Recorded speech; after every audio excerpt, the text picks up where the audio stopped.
The police knocked on my door at 7 in the morning. They did not call. They did not warn me. They knocked like they already knew I was inside.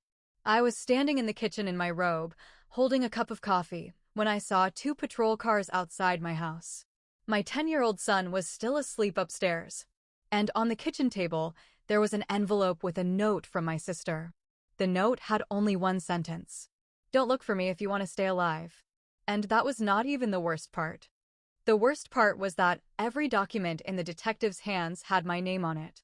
Subscribe to the channel and like this video if you love stories where the truth does not come out all at once, but piece by piece. Because in this video, I will reveal how one signature for my own sister turned me into the main suspect in a case I knew nothing about.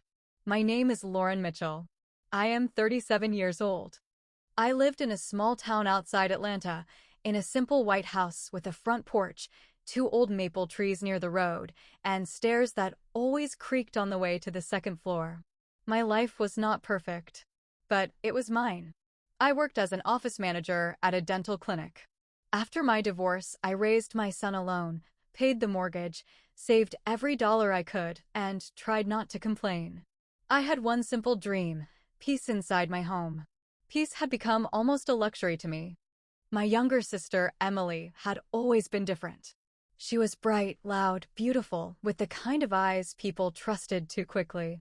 She was 32, but sometimes she acted like life was still supposed to forgive her for everything. She could disappear for a month, then show up at night with a suitcase.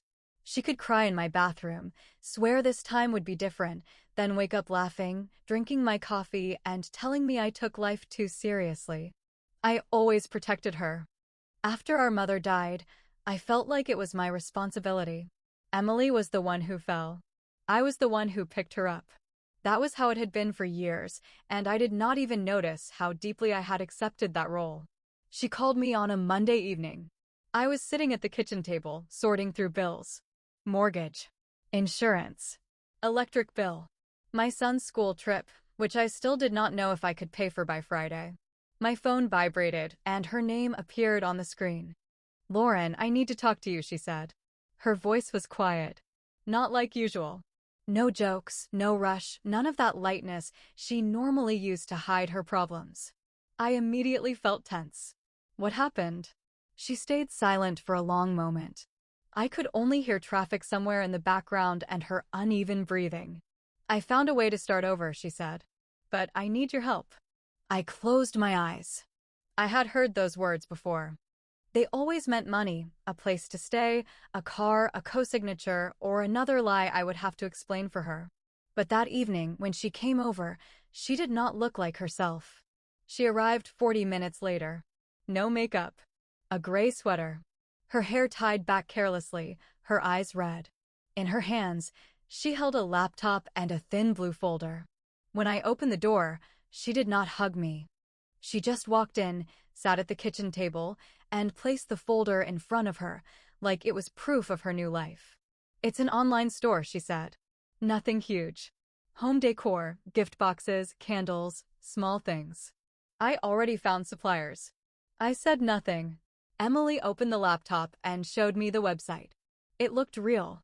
Clean design, beautiful photos, a name, a logo, even a page with reviews. Maple and Grace. I still remember that name. It sounded so soft, so safe.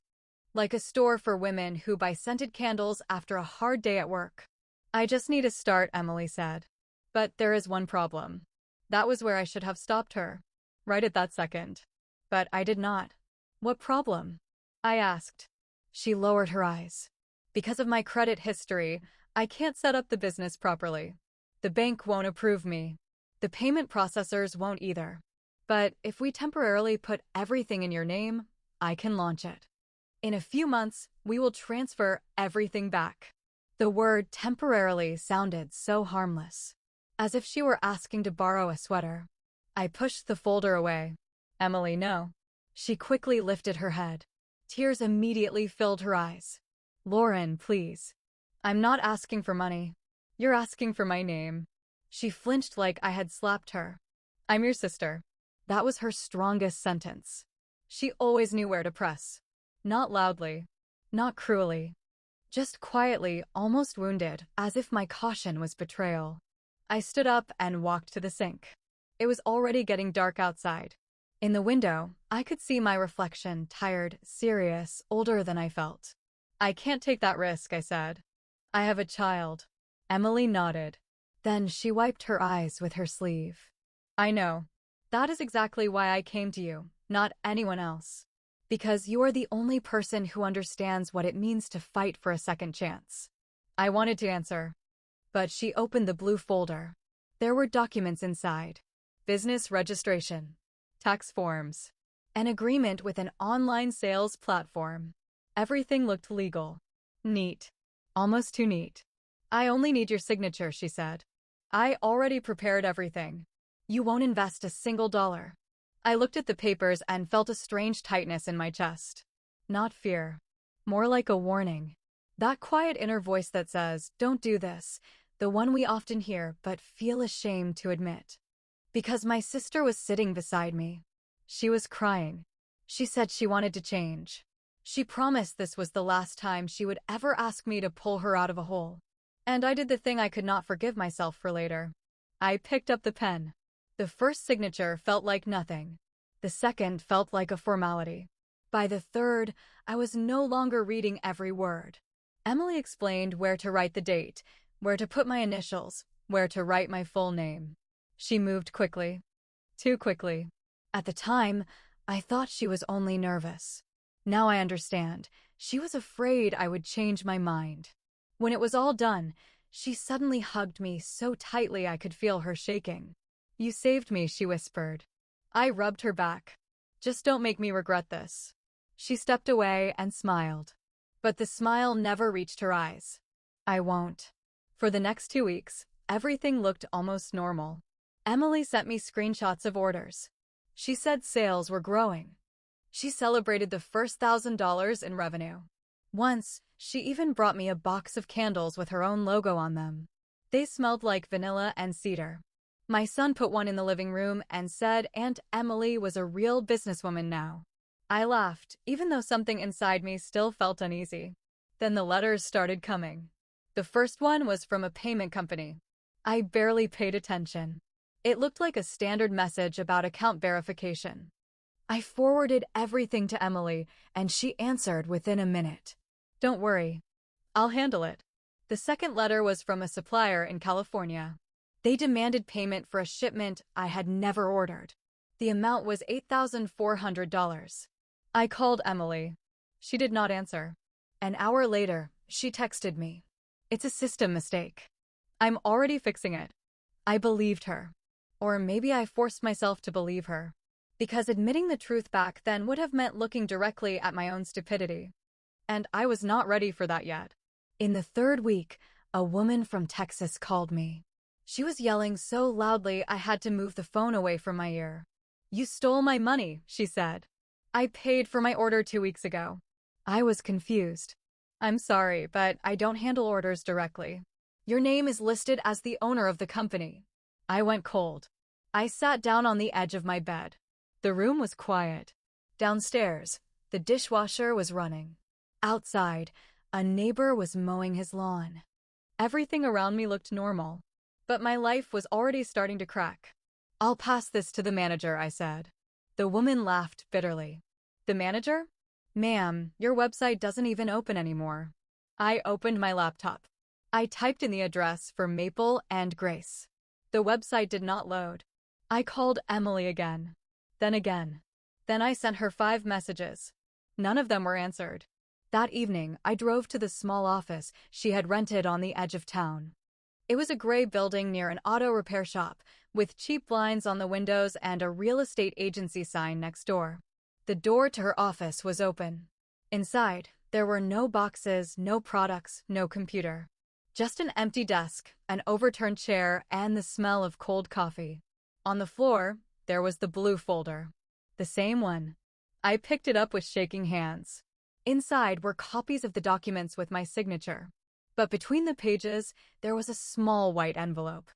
My name was written on it. Lauren.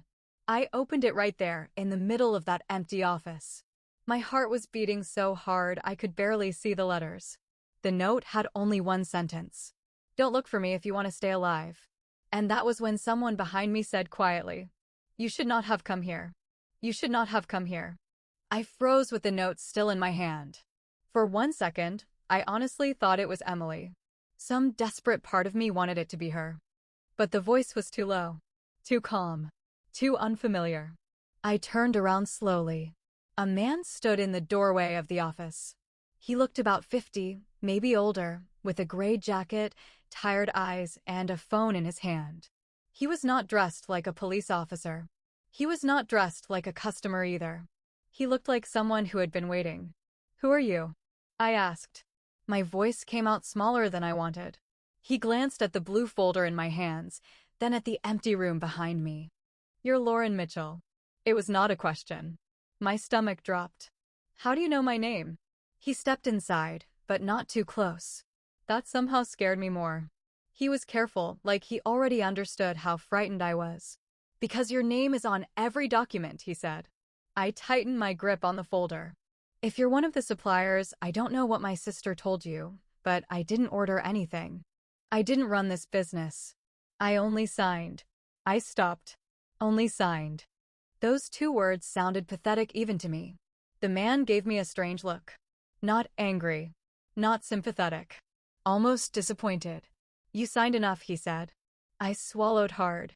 Where is Emily? He did not answer right away. Instead, he looked over his shoulder toward the parking lot. The evening light was fading, and the glass door reflected both of us like ghosts trapped in the same room. You need to leave, he said quietly. No. I shook my head. You don't get to scare me and then tell me to leave. My sister disappeared. People are calling me. Companies are sending bills. And now I find a note telling me not to look for her if I want to stay alive. His face changed when I said that. Just a little. But I saw it. You found the note? I lifted it. Obviously. He cursed under his breath. That was the first moment I understood he was scared too. Not of me. Of something else. He walked toward the window and pulled one of the cheap blinds down with 2 fingers. Then he looked outside again. Did anyone follow you here? I almost laughed, but nothing about it was funny. I'm a dental office manager from a suburb, not a spy. That's not an answer. His tone sharpened. I looked through the glass door. My car was alone in the lot. Beyond it, the auto repair shop had closed for the night.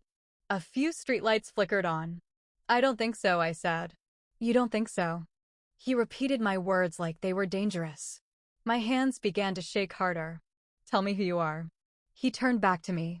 My name is Mark Reynolds. I used to work with your sister. Used to. He gave a dry, humorless smile. Before I realized she was not the person running things. I stared at him. What does that mean? He looked at the blue folder again. It means Emily was not alone. The room seemed to tilt under my feet. I wanted to ask a dozen questions, but my mouth went dry. My sister had always made bad choices. She had lied, borrowed money, vanished when bills came due. But this felt different. This felt organized. Mark reached into his jacket pocket. I stepped back. He noticed and lifted one hand. I'm not going to hurt you. Then he pulled out a folded receipt and placed it on the empty desk. Your sister paid cash for this office 3 months in advance, he said. But she only used it for meetings. The products were never stored here. I stared at the receipt. Then where were they? There were no products. The words hit me slowly. No products. No candles. No gift boxes. No home decor. No cozy little online store with clean photos and sweet reviews. Just a website. A logo. A name. And my signature under it all. I thought about the box of candles Emily had brought to my house. The one my son had put in the living room. She had candles, I whispered. Mark nodded. She had samples. Enough to make it look real to you. I felt sick. I leaned against the desk because my knees suddenly felt weak. All at once, every little detail came back sharper than before. The documents already prepared. Her fast explanations. The way she watched my hand while I signed. The smile that never reached her eyes. She had not asked me for help. She had chosen me. Why? I asked. Mark looked away. Because you had good credit. A clean record. A stable address. A real job. A child. People like you look trustworthy on paper. People like you. I hated how true that sounded. What was she selling? I asked. Mark did not answer. That silence scared me more than anything he had said. What was she selling? I repeated. He walked closer to the desk and lowered his voice. Not what customers thought they were buying. A cold feeling moved up my spine. Before I could ask more, my phone rang. The sound tore through the empty office, sharp and sudden. I nearly dropped it. The screen showed an unknown number. Mark's face went pale. Don't answer. But I was already too angry, too confused, too desperate. My whole life was falling apart, and everyone kept telling me what not to do. So I answered. Hello. For 2 seconds, there was only breathing. Then a woman whispered, Lauren, listen to me carefully. My chest tightened. It was Emily. Emily? I said, louder than I meant to. Mark grabbed my wrist. I pulled away. Where are you? I demanded. What did you do? Emily's voice cracked. I don't have time. You need to go home right now. Take Tyler and leave the house. My blood turned cold when she said my son's name. Why would I leave my house? Someone moved in the background on her end. A door slammed. Emily gasped. Then she whispered 5 words I will never forget. Because they know where you live. The line went dead. The line went dead before I could breathe. I kept the phone pressed to my ear, as if Emily might come back if I waited long enough. But there was only silence. Cold, empty silence. Mark stared at me from across the office. What did she say? He asked. I could barely get the words out. She said they know where I live. His face tightened. Then he asked the one question that made my stomach twist. Did she mention your son? I looked at him. How do you know I have a son? Mark did not answer fast enough. That tiny pause told me everything. He knew more than he was saying. Maybe he knew my address. Maybe he knew Tyler's school. Maybe everyone involved in this nightmare already knew more about my life than I did. I stepped back from him. Who are these people? He lowered his voice. People your sister got involved with before she came to you. That is not an answer. It is the only safe answer I can give you right now. I laughed once, but it came out broken. My name is on fake orders. Customers are calling me. Suppliers are demanding money. My sister disappeared. And now she tells me to run with my child. So stop talking to me like I'm too fragile for the truth. Mark looked toward the parking lot again. For the first time, I saw real fear in him. Fine, he said. Maple and Grace was not just a fake store. It was a shell. I stared at him. A shell for what? For moving money. The words landed quietly, but they changed the room. I had expected scams. Refunds. Fake products. Maybe stolen credit cards. But moving money sounded bigger. Heavier. Like something that did not end with angry phone calls. I gripped the edge of the desk. How much money? Mark hesitated. More than you can explain. My throat closed. Under my name? He looked at me. Yes. For a second, I could not hear anything. Not the traffic outside. Not the buzzing fluorescent light above us. Not even my own breathing. I only saw my signature. Over and over again. On forms I barely read. On accounts I did not understand. On a business I never wanted. I had thought I was helping my sister stand up. Instead, I had handed her my identity. Mark reached for the blue folder. I pulled it away. No. This is mine now. You don't understand what is in there. Then explain it. He rubbed his face with both hands. He looked tired. Not guilty exactly, but worn down by something ugly. There were multiple payment accounts, he said.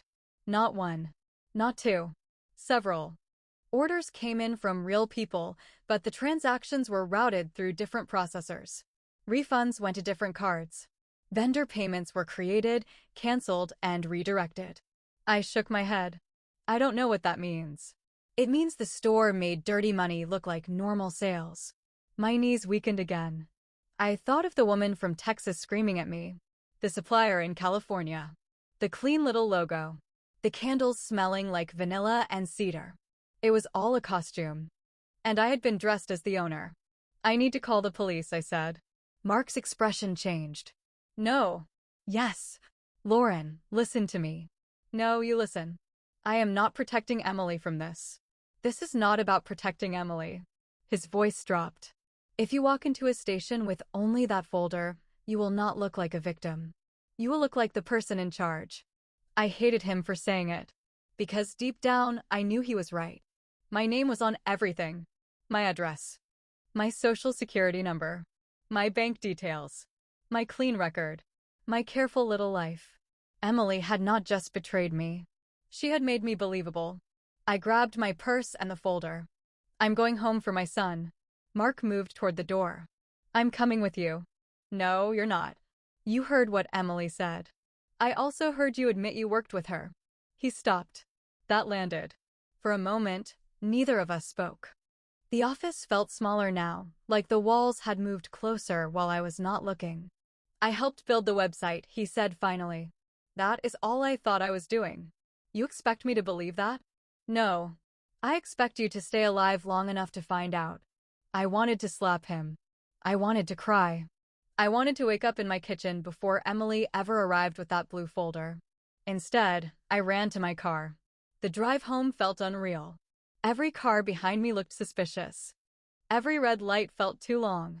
I kept checking the rearview mirror, my hands tight around the wheel, while Emily's warning repeated in my head. Take Tyler and leave the house. They know where you live. I called my neighbor, Mrs. Walker, who lived across the street. She answered on the fourth ring. Lauren, can you look outside? I asked. Is everything okay at my house? There was a pause. What do you mean? Just look, please. I heard movement. A door opening. Her little dog barking in the background. Then her voice changed. Lauren, there's a black SUV parked near your driveway. My heart slammed against my ribs. Is anyone inside? I can't tell. The windows are dark. I pressed the gas harder. Is Tyler okay? I don't know, honey. I can see his bedroom light is on. His bedroom light. Tyler always slept with it off. My vision blurred, but I forced myself to stay steady. I could not fall apart. Not while my child was in that house. I'm 2 minutes away, I said. Should I call 911? I opened my mouth to say yes. Then I saw headlights in my rearview mirror. The same black SUV turned onto the road behind me. Slowly. Smoothly.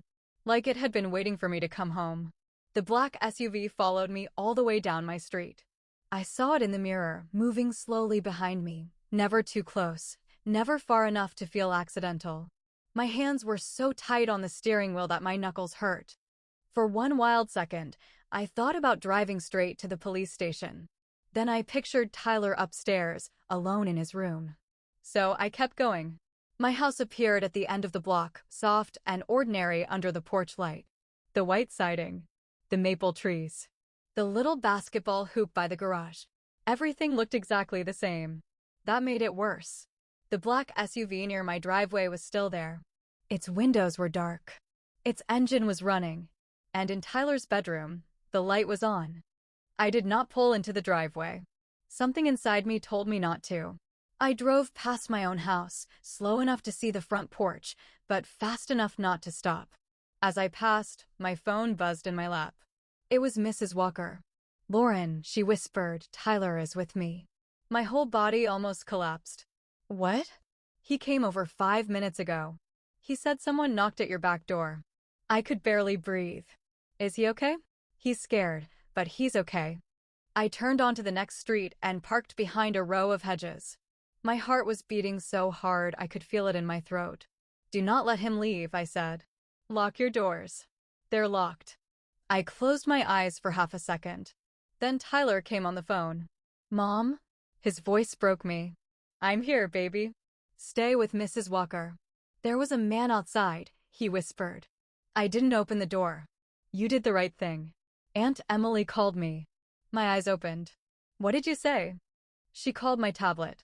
She said I had to leave the house right now. She said not to wait for you. I sat frozen in the car. Emily had warned him too. For the first time that night, I did not know whether my sister was the person who ruined my life, or the only reason my son was still safe. A car pulled up behind me. I jumped so hard I hit my elbow against the door. It was Mark. He got out with both hands visible, like he already knew I was ready to scream. I rolled the window down just enough. Get away from me. Lauren, listen. You cannot go inside. My son is across the street. I know. That one sentence turned my fear into rage. How do you know that? Because Emily told me she would try to get him out. I stared at him. You talked to her? Not tonight. Then how would you know? He looked toward my house. Because this was the plan. The plan. Those words made the air leave my lungs. What plan? Mark swallowed. Emily was supposed to disappear. You were supposed to be blamed. But Tyler was not supposed to be home when it happened. I opened the car door and stepped out. When what happened? Before he could answer, the black SUV near my house started moving. Slowly, it pulled away from the curb and rolled down the street. It passed under a streetlight, and for 1 second I saw the driver's face. I did not know him, but he knew me. He looked directly at me as he drove past. No panic. No surprise. Just recognition. Like I was exactly where he expected me to be. Mark grabbed my arm. Do not stare at him. I yanked away. I am done taking orders from you. Then take facts. His voice dropped. Your name is not only on Maple and Grace. I went still. What? There are 3 other businesses. The night seemed to stretch around me. No. In Georgia, Nevada, and Florida. No. All opened with your information. I shook my head, but the denial felt useless. That is impossible. It started before you signed the papers. My stomach turned. Before I signed. That meant Emily had not only used my name. She had prepared my life like a trap before she ever sat at my kitchen table and cried. How? I whispered. Old tax records. Your social security number. Copies of your driver's license. Maybe from your divorce files. Maybe from your mother's house. I covered my mouth. This was not a bad decision anymore. This was not a sister borrowing my name. This was just insanity. My careful life, my clean record, my home, my child, my whole identity had been turned into a costume for strangers to wear. How much money? I asked. Mark did not want to answer. That told me enough. Tell me. He looked at me with tired eyes. Almost $300,000 moved through accounts tied to you. For a moment, I could not stand. I leaned against my car and stared at my house. My porch light glowed warmly. A small wreath still hung on the door. Tyler's bike was lying near the garage. It looked like home, but it had become evidence. Then I saw something on the porch. A small brown package sat against my front door. It had not been there when I drove past earlier. Mark saw it too. Lauren, he said quietly, do not touch that. But I was already walking. He followed me, whispering my name, but I did not stop. I crossed the lawn, climbed the porch steps, and stared down at the package. There was no shipping label. Only my name, written in black marker. Inside the package was one of Emily's candles. Vanilla and cedar. The same scent she had brought into my living room, smiling like she had finally become someone new. But this candle was different. The wax had been cut open. Hidden inside was a small flash drive.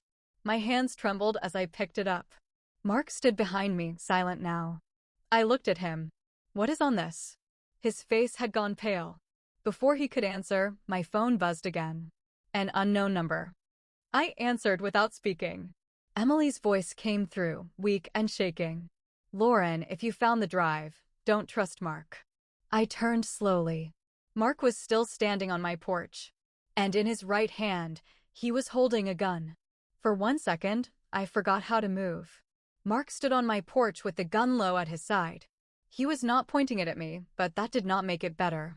The porch light shone across his face, and he looked nothing like the nervous man from the empty office. He looked ready. Emily's voice shook through the phone. Lauren, listen to me. Get away from him. I backed toward the front door. Mark lifted his free hand. Lauren, don't panic. I almost laughed. Don't panic? You're standing on my porch with a gun. It's not for you. Then who is it for? His eyes moved past me, toward the street. That was when I heard an engine. The black SUV had turned around. It was coming back. Emily whispered again, weaker this time. He helped them build everything. He knows where the money went. He knows who used your name. Mark's jaw tightened. That is not the whole truth. I kept the flash drive clenched in my fist. Then say the whole truth. He looked at the phone in my hand. Emily is lying because she is scared. She said not to trust you. She should have said not to trust anyone. The SUV slowed near my driveway. My body went cold. Across the street, Mrs. Walker's living room lights were on. Tyler was in that house. My child was close enough to see the porch if he looked through the window. I could not let this reach him.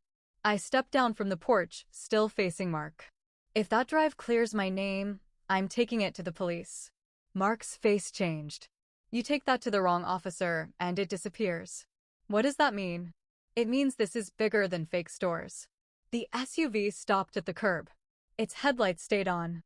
Mark moved beside me, blocking part of my body from the street. For the first time, I noticed his hand was shaking too. A window rolled down in the SUV. I could not see the driver's face, only the glow of a phone screen. Then my phone buzzed with a text from an unknown number. Give us the drive. Walk away clean. I stared at the words until they blurred. Walk away clean. As if my name had not already been dragged through every account, every bill, every complaint. As if my son had not been scared out of his own bedroom. Another message came. Or Tyler pays for Emily's mistake. Something inside me snapped. Not loudly. Not dramatically. It was quiet. A hard, clean break. I turned and ran across the lawn toward Mrs. Walker's house. Mark cursed behind me. Lauren. The SUV door opened. I did not look back. My feet hit the pavement. Mrs. Walker opened her front door before I reached it. Her face was pale, and Tyler stood behind her in his pajamas, clutching his tablet against his chest. Mom. I grabbed him so tightly he gasped. I'm here. I'm here. Mrs. Walker locked the door behind us. Mark ran up to the porch seconds later and banged once with his palm. Lauren, open the door. Mrs. Walker whispered, Do you know that man? I don't know anymore. Tyler looked at me with wide, terrified eyes. Mom, why is Aunt Emily in trouble? I could not answer him. Because I did not know where Emily's guilt ended and her fear began. The phone rang again. This time, it was Emily. I answered and put it on speaker. Emily, who are these people? She sobbed once. I tried to get out. Out of what? There was a long pause. Then she said the name I had never heard before. Victor Hale. Mark, outside the door, went completely still. Mrs. Walker whispered, Who is Victor Hale? Emily's voice dropped. He runs the accounts. The stores. The fake vendors. I thought I was just moving payments at first. Then I saw names. Real people. Stolen identities. Seniors. Single mothers. Dead people. I closed my eyes. Dead people. They made me choose someone clean, she whispered. My hand tightened around the phone. And you chose me. She cried harder.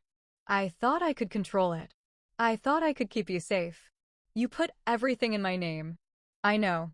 That was the first honest thing she had said. No excuse. No performance. Just two broken words. I looked at Tyler and shame burned behind my eyes. I had trusted blood more than facts. I had signed papers because crying felt more urgent than caution. What's on the drive? I asked. Proof, Emily said. Transfers. Messages. Names. And a recording of Victor saying your signature was only the cover. I looked toward the front door. Mark was still outside. Is Mark part of it? Emily went silent. Then she whispered, Mark's brother disappeared after asking the same questions. I slowly turned toward the door. Mark looked through the glass, and for the first time I understood his fear. It was not guilt. Not completely. It was grief. Emily coughed, then lowered her voice. Lauren, there's one file called Red Maple.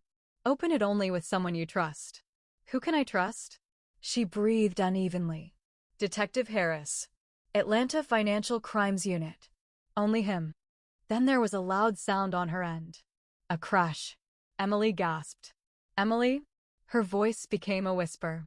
I'm sorry I made you the face of it. The line went dead. Before I could move, red and blue lights flashed across Mrs. Walker's curtains.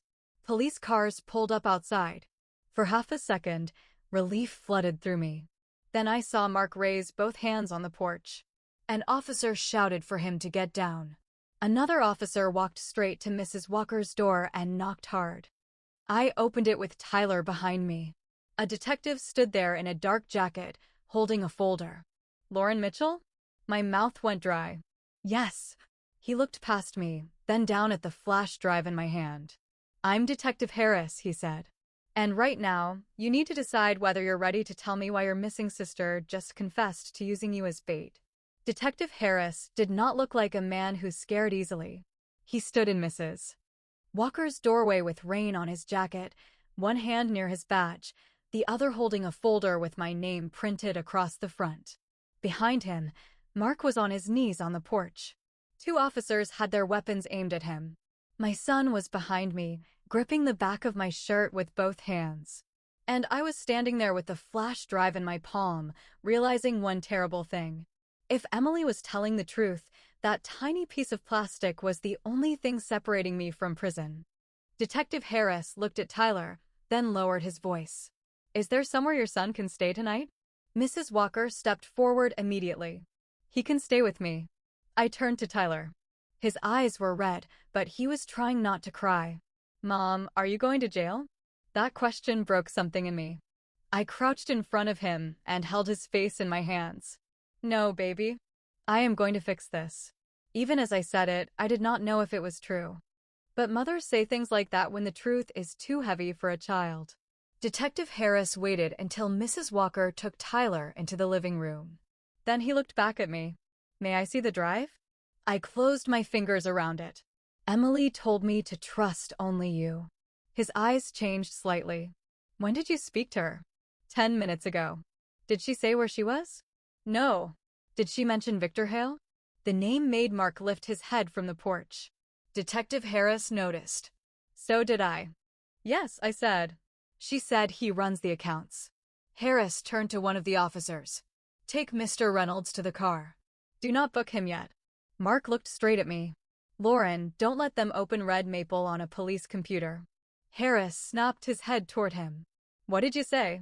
Mark did not answer. The officers pulled him up. He kept looking at me until they pushed him into the back of a patrol car. Detective Harris turned back to me. Where did you hear that file name? I swallowed. Emily told me there's a file called Red Maple. For the first time, the detective looked truly unsettled. Not shocked. Not confused. Unsettled. Like I had just said something I should not have known. He stepped closer. Lauren, I need you to listen carefully. The flash drive may contain evidence in an active federal investigation. If you keep it, you put yourself and your son at risk. I was already at risk before I knew it existed. That is true. His honesty caught me off guard. Most people had been telling me half-truths all night. Emily. Mark. The people in the SUV. Even myself. But Detective Harris said the one thing nobody else had. The danger was real. I handed him the flash drive, but I did not let go right away. My name is on everything, I said. I know. I signed papers. I know. I did not know what she was doing. He looked me in the eye.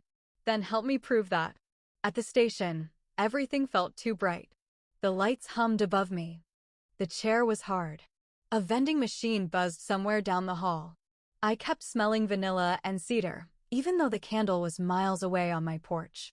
Detective Harris placed a recorder on the table. He asked me to start from the beginning. So I did. I told him about Emily crying at my kitchen table. The blue folder. The website. The fake candles. The first bill.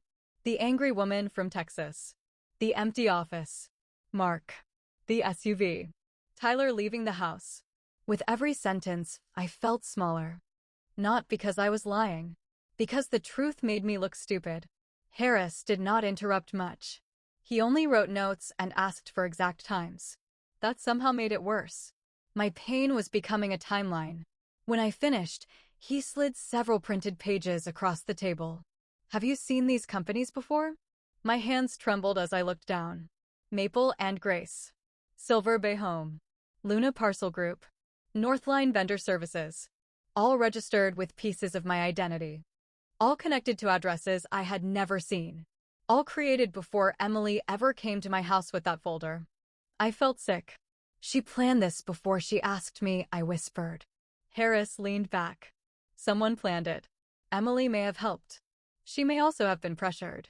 We do not know yet. I stared at the company names. Why me? His answer was quiet. Because people with ordinary lives are useful. They do not look dangerous. That sentence stayed in my chest. Ordinary lives are useful. My boring bills. My clean credit. My job at the dental office. My little White House. My son's school records. Everything I had worked so hard to protect had made me valuable to criminals. The door opened. Another officer stepped in and whispered something to Harris. His face hardened. What? I asked. He stood. Stay here. No. I am done with people telling me to stay places. He hesitated, then closed the door behind the officer. Your sister was found. My whole body went numb. Is she alive? Yes. I covered my mouth. For now, he added. Those two words hollowed me out. He continued carefully. She was found in a motel outside Macon. She is injured, but conscious. She asked for you. I stood so fast the chair scraped the floor. I need to see her. You cannot. She is my sister. She is also a suspect. And I am what? Harris did not answer quickly enough. That was all the answer I needed. I sat back down slowly.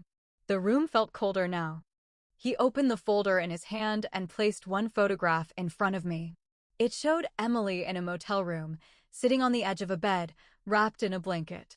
Her face was bruised. Her hair was tangled. She looked terrified. But that was not what made my heart stop. On the table beside her was a second blue folder. And across the front of it, written in black marker, was one name. Tyler Mitchell. I stared at Tyler's name until the letters blurred.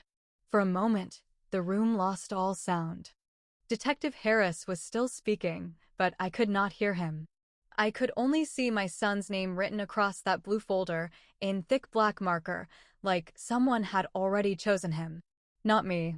Not Emily. My child. What is that? I whispered. Harris did not answer fast enough. I stood up again, slower this time. What is in that folder?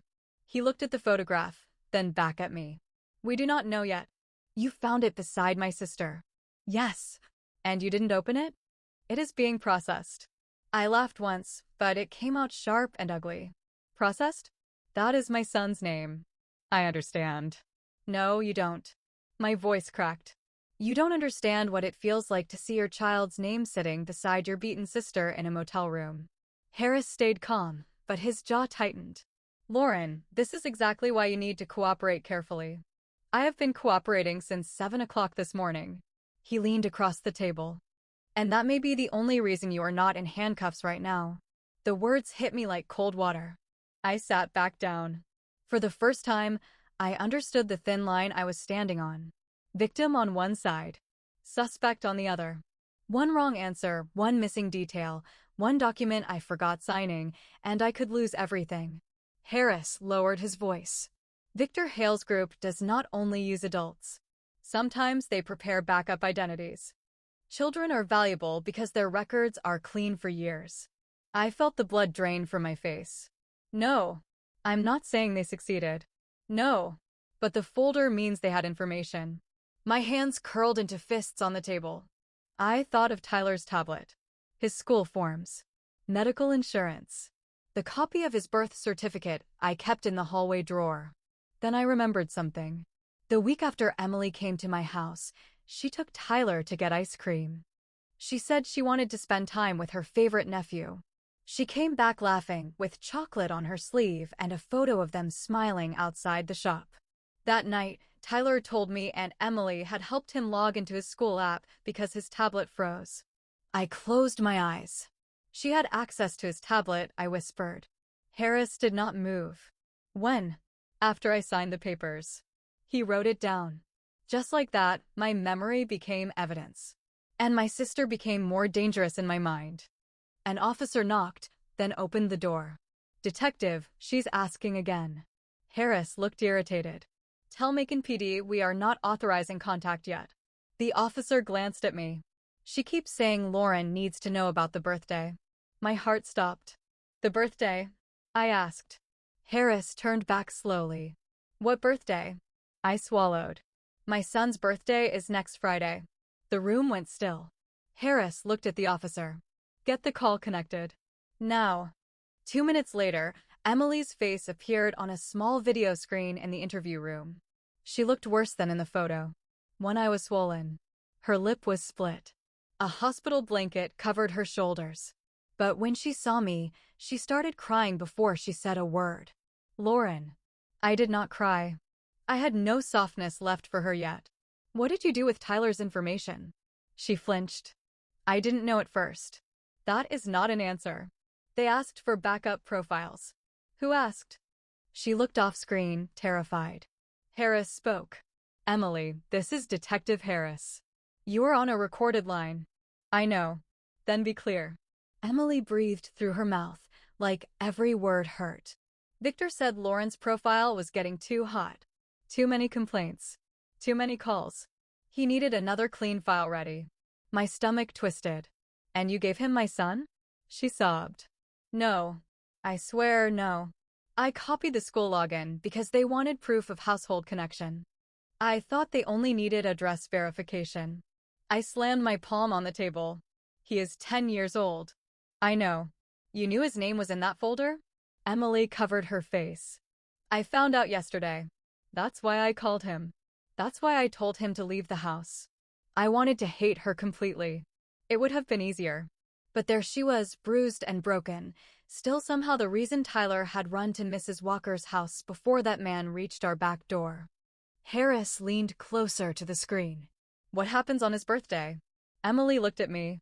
Her voice dropped to a whisper. They plan to open the custodial account then. It needs a guardian signature. Lauren, they were going to make it look like you did it. My breath caught. Why on his birthday? Because Victor has someone inside the bank. Birthday updates trigger new verification. They were going to use that window. Harris stood immediately. Which bank? Emily shook her head. I don't know the branch. But the name is in red maple. Harris looked at me. The flash drive. The file Mark warned us not to open on a police computer. Harris left the room with the officer, speaking fast into his phone. I stayed frozen in my chair, staring at Emily on the screen. For a few seconds, neither of us spoke. Then she whispered, I'm sorry. I looked at her bruised face and felt nothing simple. Not forgiveness. Not hate. Just a deep, exhausted ache. You didn't just ruin my life, I said. You made my son part of your escape plan. Emily cried harder. I was trying to save him by the end. But you used him at the beginning. She had no answer. That silence was the first time she did not try to manipulate me with tears. And strangely, that hurt more. The door opened again. Detective Harris came back in, pale and tense. Lauren, he said, Mrs. Walker just called. I stood so fast my chair tipped backward. What happened? His eyes moved to the screen, then back to me. Tyler's tablet is missing. Tyler's tablet was missing. For a second, I could not understand the words. It was just a tablet. A small black screen with a cracked blue case and too many game apps. But in that room, after everything I had learned, it felt like a loaded weapon pointed at my child's future. Where is my son? I asked. Detective Harris kept his voice steady. He is safe with Mrs. Walker. The tablet is gone. How? She said Tyler put it on the coffee table. When she checked again, it wasn't there. I grabbed the edge of the table. Someone was inside her house? We don't know yet. That answer was not enough. I pushed past him and reached for the door. Lauren, stop. No. My son is not staying there. 2 officers drove me back to my street. I sat in the back of the police car, staring through the window as the houses blurred by. My phone was in my hand. My sister's face was still burned into my mind. Bruised. Crying. Saying she had tried to save him by the end. By the end. Those words made me sick. Because people always want credit for stopping the fire after handing someone the match. When we pulled up, Mrs. Walker was standing on her porch with Tyler wrapped in a blanket. I got out before the car fully stopped and ran to him. He fell into my arms. I'm sorry, he whispered. I only left it for a minute. No, baby. This is not your fault. I held him so tightly I could feel his heartbeat against mine. Detective Harris walked into Mrs. Walker's house with 2 officers. They checked the doors, windows, hallway, kitchen. Nothing was broken. Nothing was open. Then Tyler said quietly, I think Aunt Emily knew my password. Everyone turned toward him. My throat closed. What do you mean? She watched me type it before. At the ice cream place. Harris crouched in front of him. Do you remember the password? Tyler nodded. It was Mom's birthday. I closed my eyes.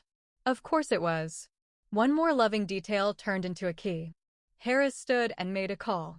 Within minutes, he had people freezing accounts, flagging Tyler's social security number, and contacting the bank Emily mentioned. Then he looked at me. We need Red Maple now. The file was opened on an isolated computer at the station. Not on the police network. Not online. Mark had been right about that. The drive contained more than documents. It contained tracking software, hidden folders, and a list of names that made even Harris go silent.